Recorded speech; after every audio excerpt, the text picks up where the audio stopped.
Skambant kompozitoriaus Mikalojaus Konstantino Čiurlionio kūriniui, kurį atlieka menų mokyklos pianistas Povilas, simboliškai atsisveikinama su 52 metus tarnavusiu fortepijonu Estonija.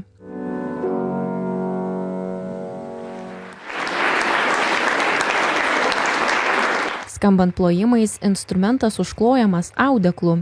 Instrumentas bus perduotas Vilniaus rajono Buivydiškių pagrindiniai mokyklai. Nacionalinės švietimo agentūros projekte dalyvavusiai Čiurlionio menų mokyklai atiteko 7 nauji fortepijonai. Pasak mokyklos direktoriaus, tai istorinis įvykis. Kasmet mokykla gali savo leisti, kas 3 metus maždaug nupirkti vieną fortepijoną, o čia šio projekto dėka beveik visos specializuotos meninio ugdymo mokyklos, kurios yra konservatorijos, menų gimnazijos, įsigijo jiems reikalingų instrumentų. Mes nutarėme koncentruotis būtent fortepijonams, tai, ko mums labiausiai reikia.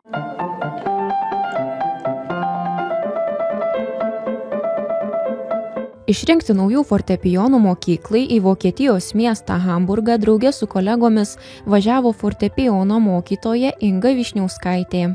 Dėmesį skiriau tie, kurie skambėjo labiau, nes kitą kartą mes norime fortepijoną pragroti, ištraukti garsą, o vis tik norėjusi, kad jis iš nuo pat pirmo garso sklistų ir neštų garsą į klasę ar į salę. Nauji instrumentai, pasak fortepijono mokytojos, leis išgauti kokybišką skambesį.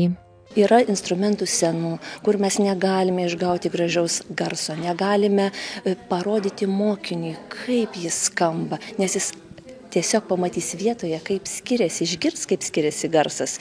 Jo labiau, kad išvykstame kažkokias sales, kur stovi nauji instrumentai, tai tas skirtumas iš karto jaučiasi.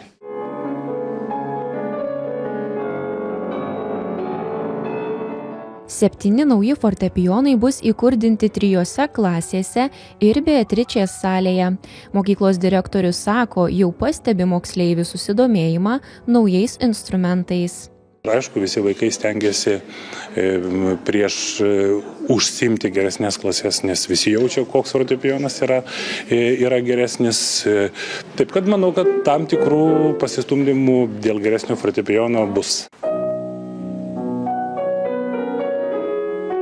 Naujuosius fortepijonus jau išbandęs Povilas sako. Darbo procesas bus tiesiog vaisingesnis ir labiau malonus. Jaučiuosi dėkingas, kad iš vis turiu tokią privilegiją mokintis tokia įstaigų, kuri geba įgyti tiek daug ir tokios aukštos kokybės instrumentų. Nacionalinę Čiurlionio menų mokyklą lanko 850 moksleivių, beveik pusė jų mokosi muzikos skyriuje. Reporterė Liudmila Petrakova, Vilnius.